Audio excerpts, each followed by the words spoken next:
I came home and found my parents had given my apartment to my sister, changed the locks and told me to find somewhere else to live. So I called the police and had them escorted her out. It was the second week when I stood in the hallway of my new apartment building staring at the lock that had rejected my key 3 times already. The 4th attempt produced the same result. My hands shook as I pulled out my phone and called my mother. I didn't know why I called her, but I guessed I was right. "Honey, I'm so glad you called." She answered, her voice bright and cheerful. "I was going to tell you earlier, but things got so busy with helping Emily settle in." The words didn't register immediately. My brain struggled to process what she just said, while I stood in front of a door that was supposed to open for me. "What are you talking about?" "Settle in where your apartment, sweetie." Emily needed somewhere to stay after the divorce papers were filed. You know how difficult Travis has been making everything for her? She's absolutely devastated, and we couldn't just let her stay in that big empty house while he got to keep living there comfortably. "You're only 24. You can find another place easily." The air felt thick in my lungs. I'd spent the last 3 months working overtime at the dental office where I worked as a hygienist, saving every possible dollar while simultaneously renovating this apartment. The place had been a disaster when I'd signed the lease, which is why the rent was affordable. I'd scraped wallpaper, painted every wall, replaced broken fixtures, and spent my weekends hauling trash bags full of construction debris down 4 flights of stairs because the elevator was always broken. "Mom, this is my apartment. My name is on the lease. How did Emily even get inside?" "Well, we still have your spare key from when you asked us to water your plants that weekend. You went to visit Ashley in Denver. Emily really needed this. Megan, she's your sister. Family helps family." My sister Emily had spent the last 2 years mocking every decision I'd made. When I told her I was looking for an apartment, she'd laugh and said I'd never afford anything decent on my salary. When I found this place, she'd driven over, walked through the door, wrinkled her nose, and asked if I was planning to live in a condemned building. At Christmas dinner, she'd announced to everyone that I was wasting my money on a place that would never be worth the investment. "I'm coming over there right now," I said, my voice surprisingly steady. "Megan, don't make this difficult. Emily has enough stress in her life. You can stay with us until you find something new. Your old room is exactly how you left it." I hung up without responding. My old room was currently being used as my father's home office, but that wasn't the point. The point was that my apartment, the first place I'd ever owned independently, had been given away like a hand-me-down sweater. I walked the 6 blocks to the police station. The evening air felt cold against my face, and I welcomed the sensation. It kept me focused. The station smelled like burnt coffee and cleaning solution. An officer sat behind a desk looking up as I approached. "I need to report a breaking and entering," I said, pulling my lease from my purse. "Someone changed the locks on my apartment without my permission."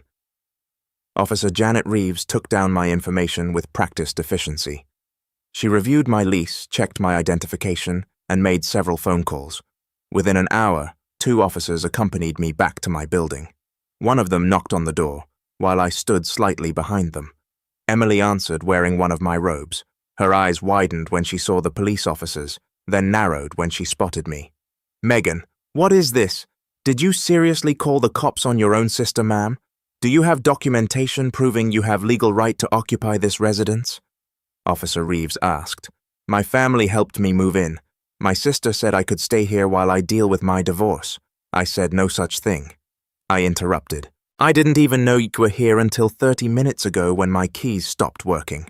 Officer Reeves asked Emily to step aside. The apartment looked different already. My carefully arranged furniture had been moved.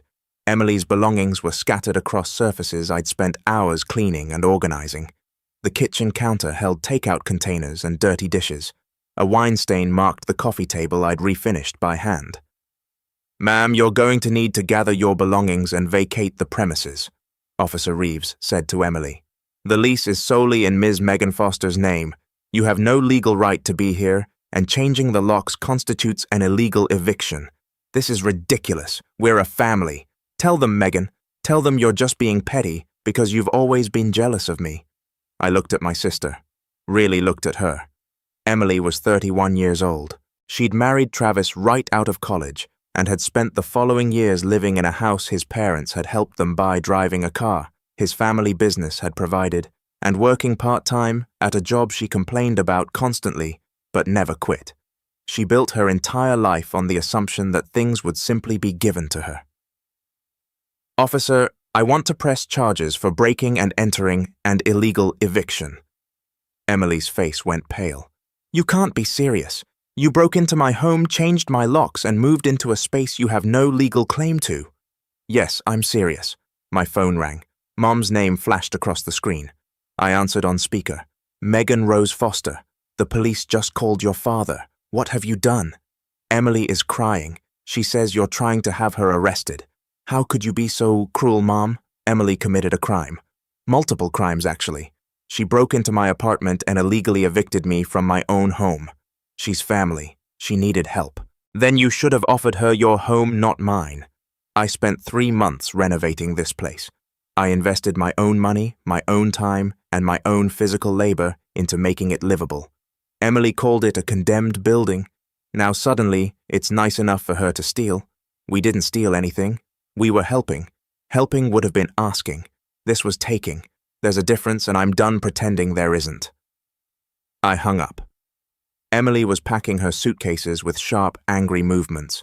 She threw clothes into bags without folding them, muttering under her breath about ungrateful sisters and family betrayal. Officer Reeves stood nearby, documenting everything with her body camera.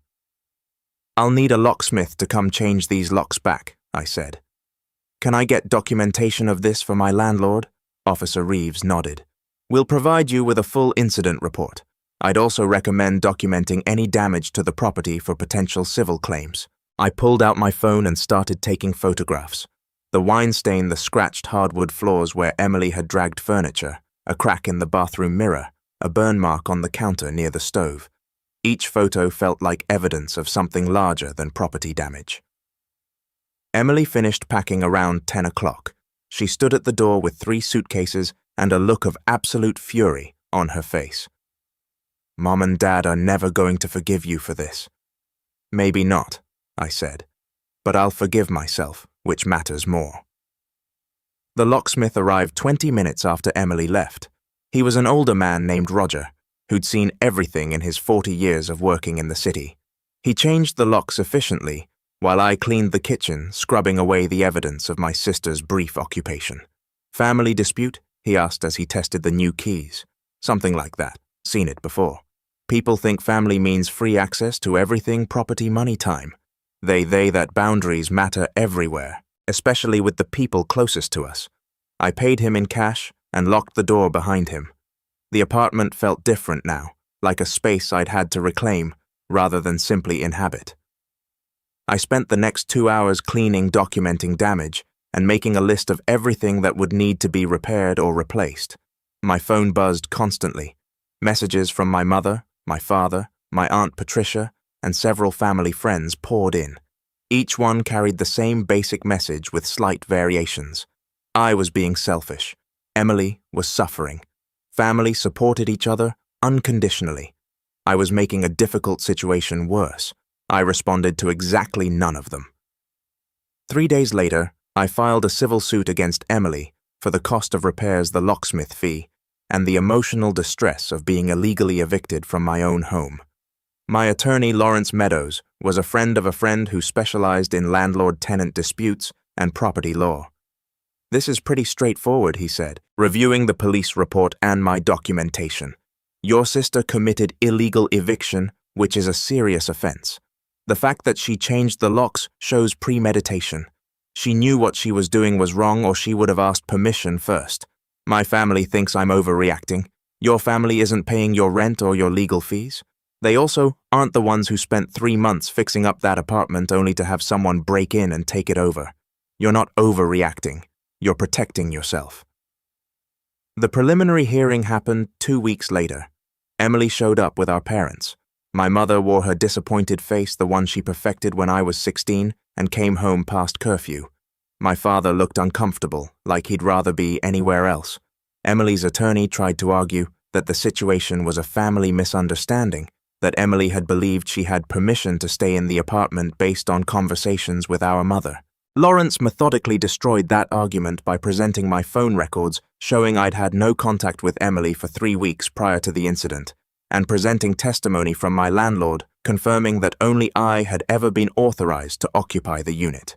The judge ruled in my favor, ordering Emily to pay for all repairs, the locksmith my legal fees, and an additional amount for the illegal eviction. The total came to just over $8,000. My mother cornered me in the courthouse hallway afterward. "I hope you're proud of yourself. Your sister has to pay money. She doesn't have because you couldn't be flexible for once in your life." "Mom, she broke into my apartment. She changed my locks. She moved in without asking. If a stranger had done that, would you be defending them?" "A stranger isn't family." "That's exactly my point. Family should treat each other better than strangers, not worse. Emily thought she could take my home because we shared DNA. That's not love, that's entitlement." I walked away before she could respond. My father caught up with me at the elevator. He stood silently for a moment, his hands in his pockets looking older than I remembered. "Your mother means well," he finally said. "Meaning well doesn't excuse bad behavior. You taught me that when I was 8 years old and broke Sarah Mitchell's toy because I wanted to play with it. You made me apologize, buy her a new one with my allowance money, and write an essay about respecting other people's property. Why doesn't Emily have to follow the same rules?" He sighed. "It's complicated. It really isn't. Either we all follow the same rules, or the rules don't mean anything." The elevator arrived. I stepped inside and watched my father's face disappear as the doors closed. I felt hollow, like someone had scooped out my insides and left only the shell behind. The next morning I woke up to 17 missed calls. Most were from my mother, but a few came from relatives I hadn't spoken to in years. My Aunt Patricia had left a voicemail that started with heavy breathing and escalated into a rant about how I'd ruined Emily's chances of getting back on her feet. My cousin Bridget sent a text saying she'd always thought I was the nice sister, followed by 3 disappointed face emojis. I made coffee and ignored all of it. The apartment felt quieter than usual, as if the walls themselves were absorbing the weight of what had happened. Sunlight streamed through the windows I'd spent an entire Saturday, cleaning, hitting the floors at an angle that made the wood grain visible. These were the same floors Emily had scuffed with her careless furniture dragging. My phone rang again. This time it was my childhood friend Ashley calling from Denver. "I just got the weirdest message from your mom on Facebook," she said without preamble. "Something about you refusing to help Emily and being vindictive. What's going on?" I told her everything. The key that wouldn't turn the police station, the lawsuit. Ashley listened without interrupting, which was one of the many reasons we'd stayed friends since 4th grade. "Your family's insane," she said when I finished, like genuinely unhinged. "Who gives away someone's apartment? Apparently mine does. Do you need to get out of there for a few days? You could fly out here." My couch is surprisingly comfortable, and Denver is lovely this time of year. Plus I make excellent stress-eating snacks. The offer was tempting, but running away felt like admitting defeat. I appreciate it, but I need to stay here. This is my home. I'm not letting them chase me out of it twice. That's fair, but seriously, if you change your mind, my door is open. Also, your mum is delusional if she thinks I'm going to take her side on this. I'm blocking her after we hang up. After the call ended, I sat on my couch and stared at the ceiling. The previous tenant had left behind a water stain, shaped vaguely like Ohio on the ceiling. I'd planned to paint over it during the renovation, but the landlord had mentioned he was planning to resurface all the ceilings in the building that summer, so I'd left it alone rather than waste paint on something that would be redone anyway. I'd grown oddly fond of its presence in the meantime. It reminded me that imperfection could be interesting. The doorbell rang around noon. I checked the peephole and saw my Aunt Patricia standing in the hallway, arms crossed over her chest. She looked exactly like my mother, but with shorter hair and a perpetually skeptical expression. I opened the door but didn't invite her in. "We need to talk," Patricia said. "I don't think we do. Megan, this situation has gotten completely out of hand. Your mother is beside herself. Your father hasn't slept properly in days. Emily is devastated. All because you couldn't be flexible for a few months. Aunt Patricia, If someone broke into your house, changed your locks, and moved into your bedroom, would you be flexible about it? That's different. Emily is family. So you keep saying, but nobody has explained why being family means she gets to commit crimes without consequences. Patricia's face reddened. Crimes! You're talking about your sister, like she's some kind of criminal. She made a mistake. She was going through a difficult time and made a poor decision. That doesn't make her a criminal. She broke into my apartment, changed my locks, and moved in without permission. Those are literal crimes. Breaking and entering. Illegal eviction. The police didn't make that up. The law didn't invent those charges because I was being petty. You could have handled this privately. Instead, you humiliated her in court. You made her pay thousands of dollars she doesn't have. You've turned this family against each other. I leaned against the doorframe, suddenly exhausted. I didn't turn anyone against anyone. I protected my home. Emily made choices. Mom and Dad enabled those choices. You're all angry at me because I refused to be a victim quietly. But that's not my responsibility. My responsibility is to myself. Patricia stared at me for a long moment. You changed? You used to be so sweet. I used to be so quiet. There's a difference. She left without another word. I closed the door and locked it, then checked that the deadbolt was secure. The new locks felt sturdier than the old ones. Roger the locksmith had installed commercial-grade hardware, the kind that couldn't be picked easily or bumped open with basic tools. That afternoon, I went back through the apartment and documented everything again. I had already taken photos the night of the incident, but Lawrence Meadows had suggested creating a comprehensive record of all damages organized chronologically with detailed descriptions. The wine stain on the coffee table measured approximately 6 inches in diameter. I tried cleaning it with wood polish, but the liquid had soaked into the unfinished underside before I'd sealed it. The table had been a curb find I'd lovingly restored over 3 weekends, sanding away years of neglect and applying 4 coats of polyurethane. Emily had destroyed that work in however many minutes it took her to spill a glass and not clean it up. The scratches on the hardwood floor told their own story. They ran in straight lines from the wall to the center of the living room, suggesting Emily had dragged something heavy without using furniture pads. I'd been meticulous about protecting these floors. Every piece of furniture sat on felt pads. I removed my shoes at the door. I swept daily and mopped weekly with a pH-neutral cleaner, specifically formulated for hardwood. The bathroom mirror crack spider-webbed from a central impact point near the top right corner. Something had hit it with force. I couldn't imagine what, and I didn't particularly want to know. I measured everything, wrote detailed descriptions, and attached timestamps to each photo. The process felt mechanical and distant, like I was documenting someone else's tragedy rather than my own. My phone buzzed with a message from an unknown number. I almost deleted it without reading, but curiosity won. This is Travis. Got your number from the old family contact list Emily and I shared. Just wanted to check in. Emily's been posting some stuff on social media about you. Thought you should know. She's painting herself as the victim and you as some kind of monster who kicked her out on the street. People who don't know the full story are believing her. Might want to protect yourself. Good luck with everything. I thanked him for the heads up and immediately checked Emily's public Facebook page. Sure enough, she'd posted a long, rambling status about family betrayal, cruel sisters, and being homeless during the hardest time of her life. The post had 63 likes and 47 comments, most of them from people I'd never met expressing sympathy and outrage.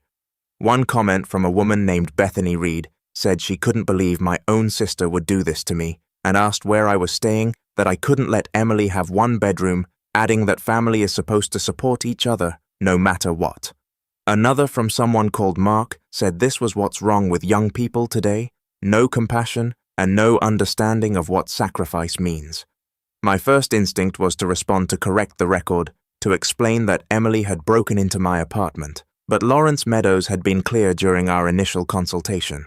Don't engage with Emily or her supporters on social media. Anything I said could be used against me if the situation escalated further. Instead, I screenshotted everything. Every post, every comment, every share. I created a folder on my laptop labeled Documentation and saved it all with dates and timestamps. If Emily wanted to wage a public relations war, I'd be ready with evidence. Work became my refuge.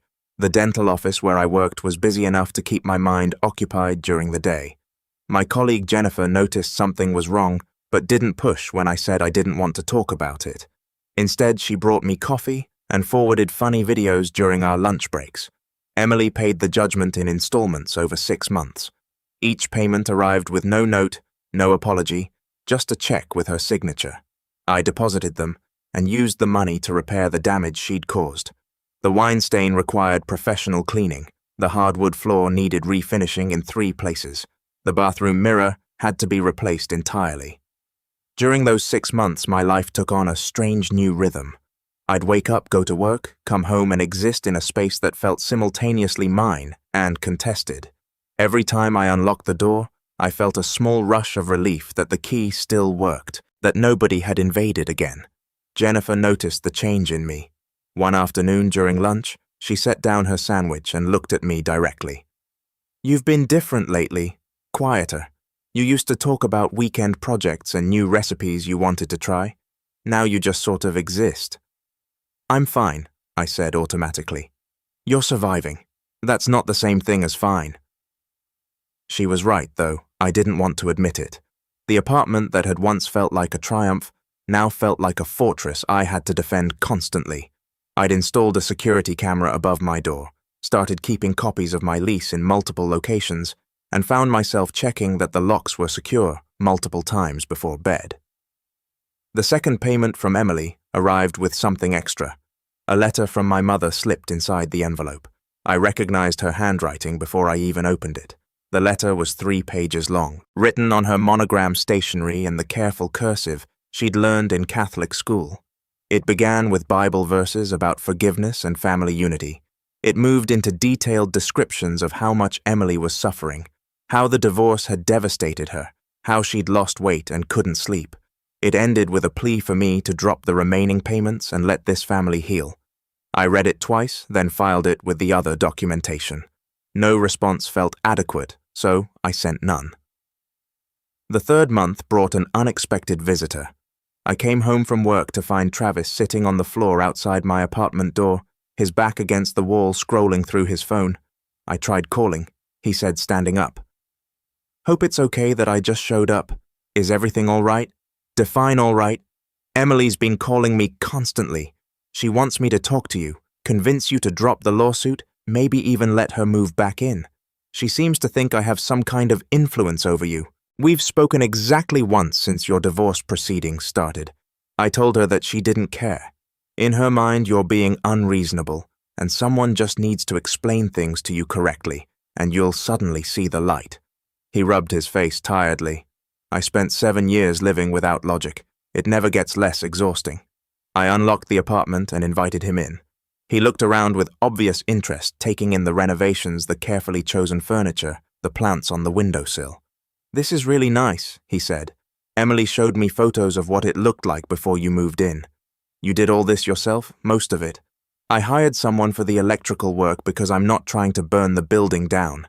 Everything else was just time and YouTube tutorials.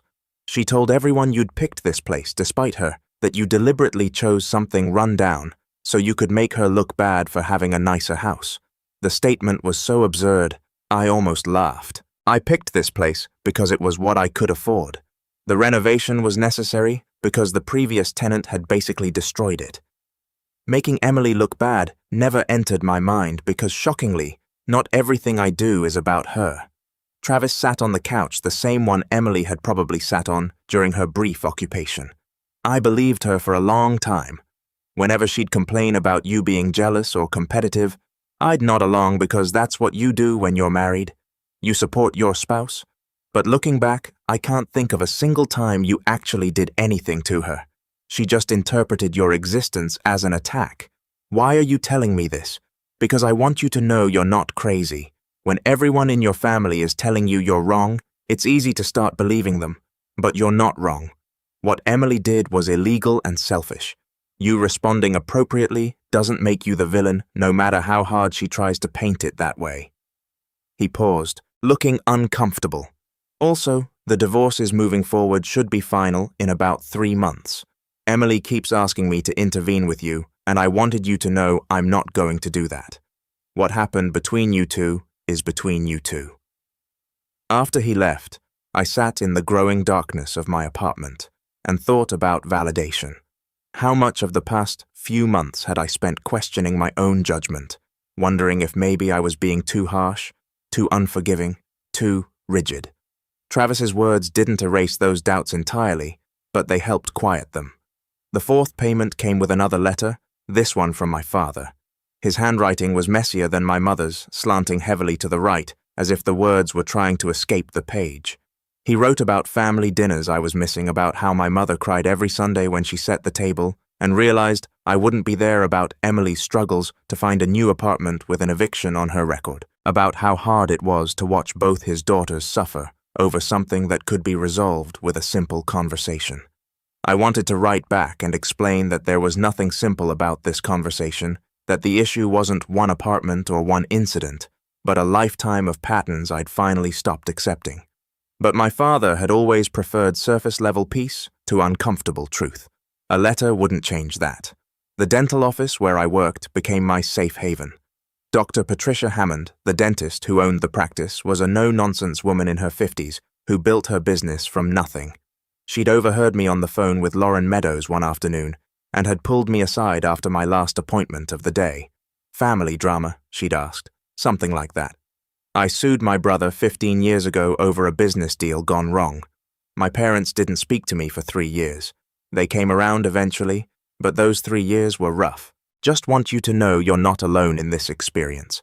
Sometimes protecting yourself means accepting that other people won't understand." Her words stayed with me. The idea that maybe my family would come around eventually provided a small, fragile hope I wasn't sure I wanted to rely on. The coffee table had been one of my early projects, something I tackled the summer before I even found the apartment. I'd spotted it on a curb, recognizing good bones beneath the damage, and had spent 3 weekends in my parents' garage restoring it. When I finally moved into the apartment, it had been one of the first pieces of furniture I brought in, a symbol of what patient work could accomplish. Jennifer started inviting me to more social events.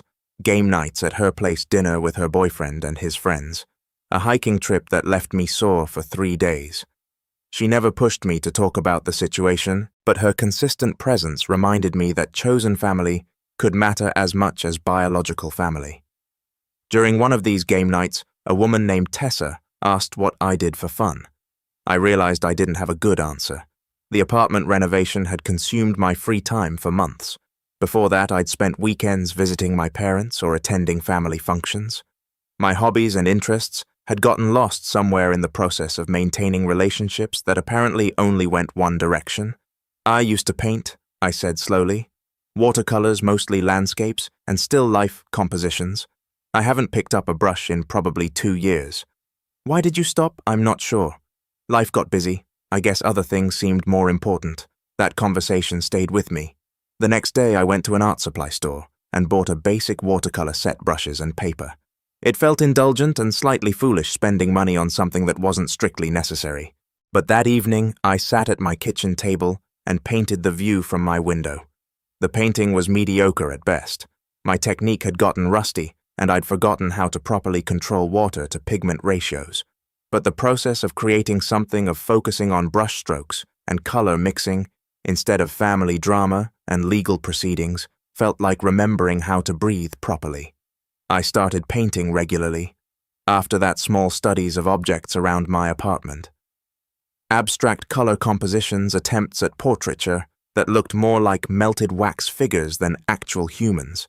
Each painting got slightly better, and more importantly, each session reminded me that I was more than this conflict. My parents stopped calling after the initial weeks following the court judgment. My mother sent a birthday card in September with a generic message and no invitation to dinner. Emily blocked me on all social media platforms. Extended family members who had known me since childhood suddenly seemed unable to recognize me at the grocery store. The isolation felt like standing in a snowstorm, cold, disorienting, and endless. My birthday came and went with unusual quietness. 25 years old and celebrating alone in my apartment with takeout Chinese food and a movie I'd already seen 3 times. Jennifer had offered to throw me a party, but the idea of celebrating felt premature. I was still in survival mode, not yet ready for anything resembling joy. The fortune cookie from my dinner contained a slip of paper that read, "The path to peace requires walking through conflict." I taped it to my refrigerator next to a shopping list and a reminder about my upcoming dentist appointment. October brought the final payment from Emily. This time there was no letter from either parent, just the check signed in Emily's looping handwriting, the amount written precisely in the center of the appropriate line. I deposited it and scheduled the last of the repair work. The professional floor refinisher was a man named Carl, who'd been working with wood for 40 years. He assessed the damage with the careful attention of someone who genuinely cared about his craft. Whoever did this wasn't being careful, he said, running his hand over the scratches. These gouges are deep. Whatever they dragged must have weighed a lot, and they definitely weren't using any protective pads. My sister moved some furniture around. Carl nodded knowingly. Family helping with moves is usually when the worst damage happens. They mean well, but they don't think about consequences. He spent 2 days refinishing the affected areas, matching the stain and finish, so precisely that I couldn't tell where the damage had been unless I looked at my photos. When he finished, the floors gleamed like they had when I'd first installed them. Good as new, Carl said, packing up his equipment. Better, actually. The original finish was already showing wear. Now you've got a fresh protective layer. After he left, I walked around the apartment in my socks, feeling the smooth wood under my feet. Everything was fixed now. The wine stain gone, the mirror replaced the floors refinished. Physically, the apartment showed no evidence of Emily's invasion, but I still felt the impact in ways that had nothing to do with property damage. November arrived with the first real cold snap of the season. I bought a space heater for the bedroom because the building's radiators were temperamental at best. The super, a perpetually tired man named Sam, promised he'd fix them, but never seemed to find the time. Thanksgiving approached with its inevitable complications. My mother called 2 weeks before the holiday, her voice careful and measured. "We're having dinner at 3, she said. "Emily will be there. Your father and I think it's time everyone sat down together and moved past this unpleasantness." Unpleasantness. Yes, this situation has gone on long enough. We're family. Families forgive. Has Emily apologized? Silence stretched between us. She's been through a lot, Megan. Losing her marriage, having to find a new place to live, dealing with all this legal trouble you put her through. I think she deserves some grace. Mom, she broke into my apartment and illegally evicted me. She caused thousands of dollars in damage. She hasn't once acknowledged what she did was wrong. And you want me to show up for Turkey and pretend none of that happened? I want you to act like an adult and put family first. I am putting family first.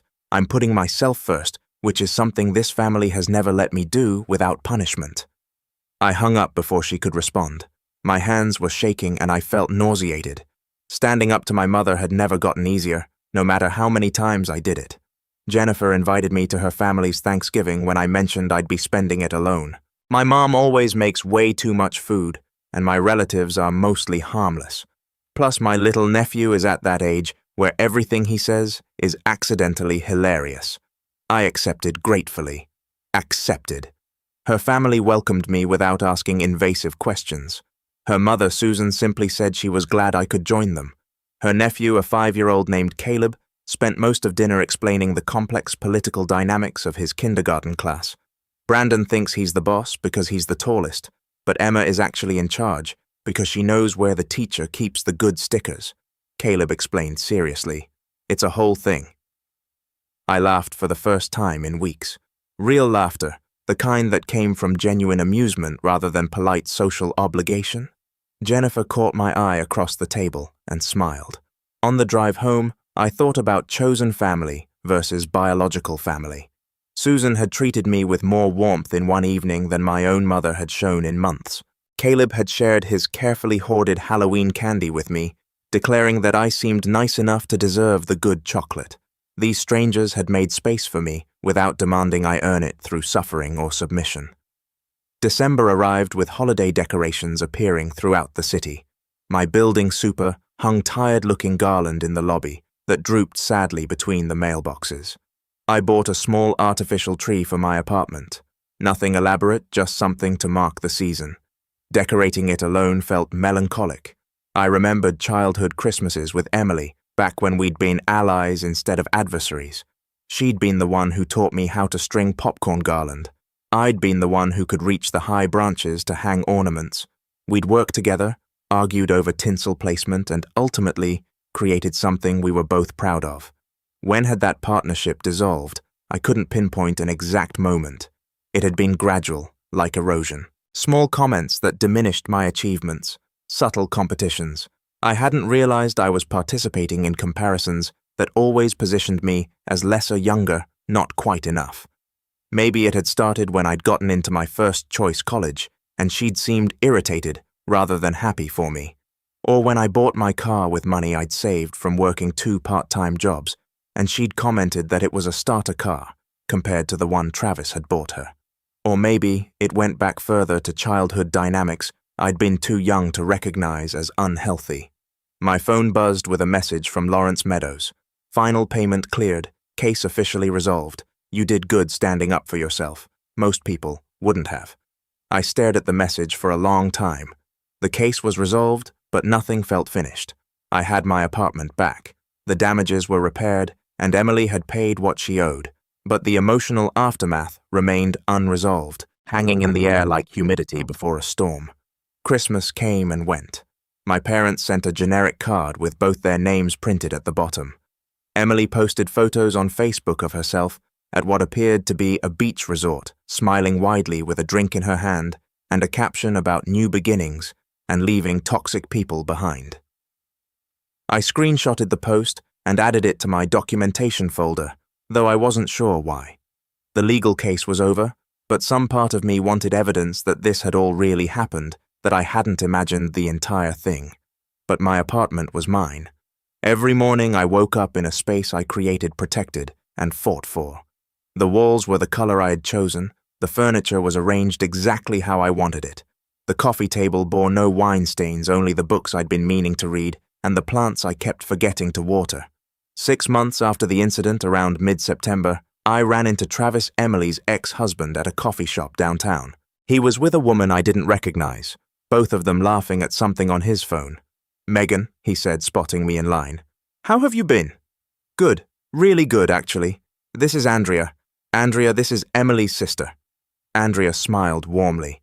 Travis seemed genuinely happy, lighter somehow than I remembered from family gatherings, where he'd always looked vaguely stressed. "I heard about what happened with the apartment," Travis said. "For what it's worth, I'm sorry Emily put you through that. She has this way of assuming everyone will just accommodate her no matter what. I spent 7 years trying to make that work before I realized it was never going to change." The divorce is final then, finalized last week actually. Best decision I ever made, honestly. Turns out I'm a lot happier when I'm not constantly being told I'm not doing enough, earning enough, or being enough. I thought about my sister, about the way she'd always seemed dissatisfied, no matter what she had. The bigger house was never big enough. The nicer car still had something wrong with it. Other people's vacations looked more exciting than hers. Other people's husbands were more attentive, more successful, more present. "I hope she finds what she's looking for." I said, meaning it. "I hope she figures out it's not something someone else can give her." Travis replied. I got my coffee and went home to my apartment. The space felt peaceful in the afternoon light. I'd hung new curtains the previous weekend, white fabric that filtered the sunlight into something soft and golden. The hardwood floors gleamed. The kitchen smelled like the lemon cleaning solution I preferred. This was mine, not because someone had given it to me, not because I'd taken it from anyone else, but because I'd worked for it, invested in it, and protected it when protection became necessary.